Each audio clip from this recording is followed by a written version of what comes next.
Buti na lang gumaling. Nakikita yung mukha ng mga anak. Ha? Hindi mo siya nakikita? Kahit po yung mukha niyo, hindi ko. Hindi mo na rin ako aninagan?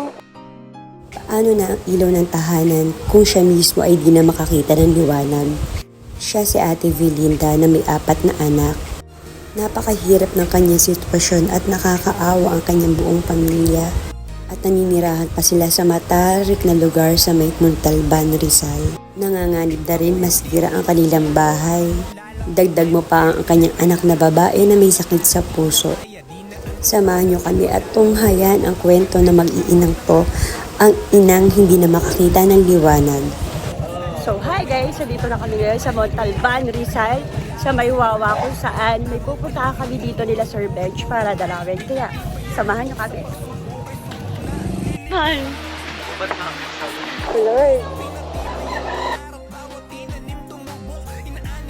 So guys, ito ang aming tinatahak ngayon.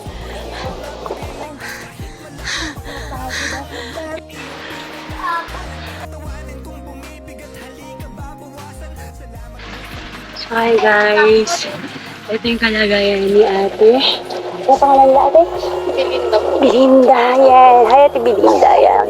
Kamusta naman kayo rito? Ang hirap po ng buhay. Ito po, nanganganib po magsakpo yung bahay namin. Kaya nga, ilan taon na ba kayo nakatira rito? Dito na po ako lumaki. Ah, dito ka na lumaki. Ito mismong bahay na to. Opo, dito po namatay po ang mama ko. Ang mama mo. Pero Bima, Taon pa lang po ako, wala na akong magulang. wala na kayong magulang. Pero kamag-anakan nyo, Dito po. Ah, dito Kaya, din. minsan sila, pag wala po kami pagkain, naabutan kami dito ng bigas. Pero yung asawa niyo po, kala ko single mom kayo kasi sabi sa akin. Hindi po siya nakaka-uwi. Nasaan yung asawa Nasa niyo? Las Piñas po siya. Nasa Las Piñas siya ngayon. Anong trabaho ng asawa niyo? Pag nandito siya, wala pong nangyayari. Anong trabaho ng asawa niyo? Construction worker po, nag-extra lang po siya. Extra lang siya ngayon. Pag may kailangan ng tawag niya, tawag-tawagin na po siya. Ilan yung anak niyo ate? 4 po. 4, tas yung may sakit. Ayun po, kanina po inabot ang 40.9 yung temperature. Napakahirap pag may sakit ang anak. Kasi nakakonvulsionin siya kanina. Ako, Eh paano yun ate? Tulad niya, may sakit yung anak mo. Dinadala mo ba sa center? okay po. Kasi ako lang sa sarili ko, hirap po kasi maglakad. Ah, talaga. Lalo pa ang taas ang Kasi makita po. Minsan pa naglalakad ako, inalalayan po ako ng panganay ko. Hindi po po umalis ng walang kasama kasi binilin po ng doktor na wag daw po ako maglalakad mag-isa kasi baka bigla na lang daw po mag-blackout yung yung paningin. paningin mo. 0% na raw po kasi yung chance para makakita. Doon lang po yung anak. Yung mata nyo. Nung medyo malinaw po yung mata mo, anong kinabubuhay mo rito sa mga anak mo? Ano po, minsan pag walang trabaho asawa ko, pumapasok po ako ng katulong. Nangangatulong kayo? Siya, kaya siguro lalo lumala yung mata ko. Pagod din. Tumatanggap po ako ng plancha. Gabi na po ako nakaka-uwi. Ganito pa po yung lugar namin. Minsan nakaka-uwi ako ng alas 10 ng gabi. Oo, wala yata ilaw doon sa may may ilaw naman. Sa may, Minsan po meron, minsan wala. sisira po kasi. Magaling ka na, Totoy. Okay ka na? Ano po yung bunso kong nilagnat. Tingin nga. Lapit ka kay ate. Tingnan na natin. Oh, God is good. God is good. Gumaling na si, Pogi. Ayan, buti na lang gumaling. Nakikita yung mukha ng mga anak. Ha? Hindi mo siya nakikita? Kahit po yung mukha niyo, hindi ko. Hindi mo na rin ako aninagan? Kita ko lang po yung. Parang black and white. Hindi Yung naman po, yung parang nagbe-blurred ang paningin nyo. po. Hindi ko na makikita yung mukha. Pero yung aura nyo, yung katawan nyo, kita ko po. Oo. Mukha po ng tao, hindi ko na po. Oo. Eh, paano yung pag-aaral ng mga bata? Sariling sikap na lang din po siguro sila dahil hindi ko na rin sila na asikaso din. Ang paaralan niya, dito malayo, Tawid po ng tatawid ang tulay, lalo na pag nag-uulan, paano na yung mga bata pag tatawid ang ayun po. wala din nag-aano sa kanila. Kahit itong yung panganay na babae. Pangalan. Ay, ito pala yung panganay si Kuya. Kuya, hindi ka nakakapasok ng school. Ngayon nakapasok ka pa din. Yan, ka, pagsikapan mo makatapos sa pag-aaral, ha? Po yan, minsan tumatanggap po yan ng kalakal. Nakalakal. Ano po, inuutusan siya ng mga nagtitinda, Mm-mm. inuutusan siya tumawid, Mm-mm. bumili po ng paninda, binabayaran po siya pag-uwi niya. Dito ka dali. Pag-uwi niya, abot ko po sa akin yung pabili na tayo ng bigas. May pampaon na kami bukas pagpasok sa school. Ilan taong ka na, Toy? 12 years old. Ano pangalan mo? Kevin. So, Kevin, sa sitwasyon niyo ngayon ni mama mo, bilang panganay na anak, Ano yung nararamdaman mo? Nalulungkot ka. So, paano yung pagpapasok ka sa school? May baon ka? Wala kang baon. Paano kung ginagawa mong diskarte pag nasa eskwelahan ka? Pag wala kang baon? Ano lang po. Ha? Ano lang po, nakatuwa lang po. Nakatunga nga ka, pero pilit ka pa rin na pumapasok sa school. Yan. So, ikaw lang ang pumapasok ngayon sa school sa mga magkakapatid. Hindi po kami po tatlo. Kayong tatlo. Ano kayo, sabay-sabay kayo pumapasok sa school? Pag umaga ka, ano oras ka pumapasok? 4 a.m. Ang aga. Maaga po kasi sila dyan. Ano oras ka pasok dito? Ano po, 6, pero kailangan 5:30 na. Nandun ka na. Ang aga pa pumasok. Hindi ko na po yan nahahatid. Alam mo, magiging diskarte mo sa school. Ganito, tuturuan kita. Kasi yun yung ginagawa ni Ate Darla G. Pag may mga candy siya, pwede niya ibenta yan sa sa eskwelahan. Tapos doon nakakaipon ka ng Sa totoo lang po, ma'am, bawal po. Ay, bawal Kasi din. may sariling tinda po ang teacher. Kahit candy lang? Pinapagalitan po sila pag hindi po Teacher, nakakainis ka. Dapat sa mga estudyante Pag lang hindi yun. po sila bumibili sa school, babawasan daw po yung grade nila pag wala silang pumibili. Ay, ganun. Sinabi ko sa meeting, ang batang daw po kahit paki 5 piso daw po bumili. Parang yun sa baka yun sa sa kantin. Sa kantin siguro yun.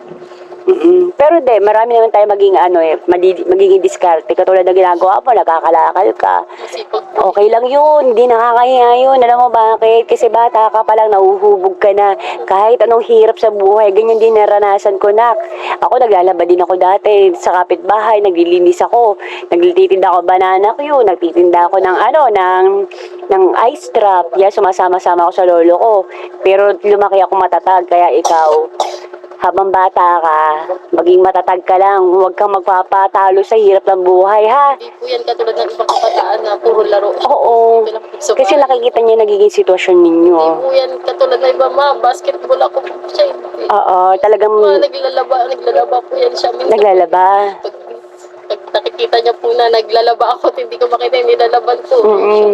Siya po yung nagluluto, naghuhugas ang plato, siya po yung naghahatid sundo sa Kaya kapatid mga ko. kababayan, kung nais po nilang tumulong sa mag-iina pong ito, ayan, kagaya po ni Kevin na nag-aaral po siya, mas dalas daw po siya pumasok ng walang baon sa eskwelahan at nagangalakal nga daw po yung batang to para po makapag-aral lang at tinutulungan din po niya yung mama niya, lalo-lalo na sa gawaing bahay, hindi po siya napalagala. Kaya po mga kababayan, kung sakali po may mabuti pong puso dyan na maaari pong makatulong sa mga batang to, ayan, kontakin nyo lang po si Sir Bench. Namula. Si Sir Bench. Doon, si Sir Bench labas. Ayan, si Sir Bench po. Para po ang mga tulong po na maibibigay po nila, ayan, talaga mapupunta po sa mga kabataang ito. Dahil syempre naman po kung ano po yung ma-share po nating biyaya sa ating mga kababayan, malaking ibibigay ni Lord na kapalit para sa atin. Tama ba? Ikaw, nagdarasal ka ba? Nagdarasal ka kay Lord? Hindi. Dapat pag-pray ka. Alam mo bang meron tayong Lord? Meron tayong Diyos, anak. Paggabi, itong iyaano mo kay Lord.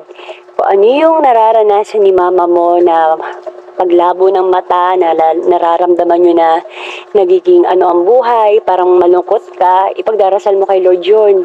Malay mo, may himala na gumaling si mama. Diba? May tumulong kay mama na mapalinaw yung mata ni mama. Gusto mo ba yun? Ayan, lagi mo ipagdadasal kay Lord yan kasi walang imposible pag nagdarasal tayo kay Lord. Yan, lalo ka na kuya kasi may mga kapatid ka maliliit. Ikaw yung magiging ni mama mo, magiging kamay, ilaw ni mama mo. Ikaw magiging ilaw ni mama mo sa mga nararanasan nyo ngayon. Kasi ikaw ang kuya, di ba? Ano po?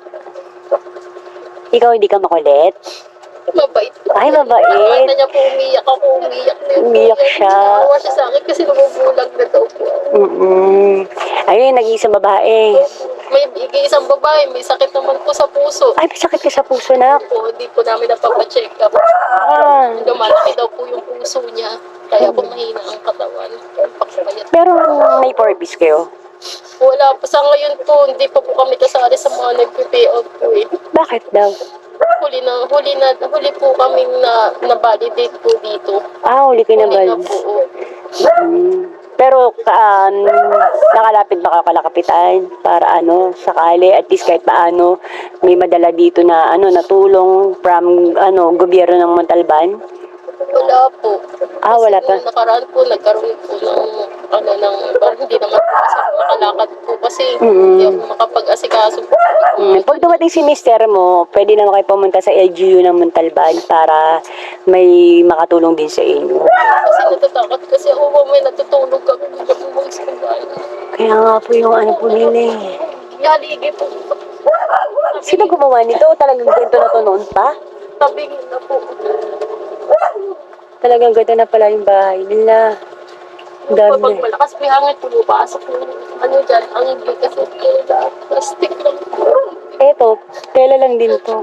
Tinakpan ko lang po ng kortina. Yan po, tela lang po yan. Butas na po yan doon sa may kabila. Pintuan namin, ganyan lang po yan. Hinakarangan ko lang parang kulang po. Yan. Yan te, for final po, kung sakali na may mga kababayan tayo na nais tumulong sa inyo mag-iina, ano po maaari niyong sabihin sa kanila? Ayun po, sana matulungan po kami. Kasi kaya nga po ng bahay namin, malapit na po bumagsak. Hindi pa po ako nakakakita. Hirap na po ako makakita sa kalagayan ko. Gusto ko mang kumilos, hirap akong kumilos. Kailangan lagi nakaalala yung anak ko sa akin. Maliliit pa rin mga anak ko, nararanasan na nila yung hirap ng buhay. Minsan matutulog kami na wala tayong pagkain. Bawi na lang tayo bukas. Minsan, katulad po kayo, wala pa po kami tanghalian. Po kami nakakain po ng Hindi pa kumakain yung mga bata. Yun po yung dala niyo pong biscuit, yung kinain po nila. Hindi po kami kumakain. Sana po matulungan niyo po kami. Ang hirap po ng kalagayan namin dito na sa bundok po po. So, mga kababayan, nananawagan po kami sa inyo. Kumakatok po kami sa inyong puso na baka sakali, meron po tayong mga kababayan dyan na kahit sa maliit na bagay lang po. Yan, malaking tulong na po sa pamilyang ito. Nananawagan po kami sa inyo at humihipo po kami sa inyong puso. Maraming po salamat. Ayan. Kaya huwag kang mawawalan ng pag-asa, ha? Lagi magpe-pray kay Lord, ha? Kayo, nak, nagpe-pray kayo kay Lord? Paggabi, ayun ate, ano yung sila na ikaw, syempre, darasal ka. Opo. Oo, nagdarasal ka. Kita po nila nakaupo ako, tahimik ako. Alam po nila yung nasa. Iano mo din yung mga bata, na habang mga bata sila, kung ano yung nararamdaman mo, iniisip mo, i-share mo din sa mga anak mo. Ipagdasal nyo kay Lord kasi sama-sama kayong darasal, sama-sama yung matutupad. Ayun po, salamat ate. Yan, thank you po. Thank you po ng marami po. Napisita niyo po yung bahay na. Mag-thank you po. Bye-bye. Thank you.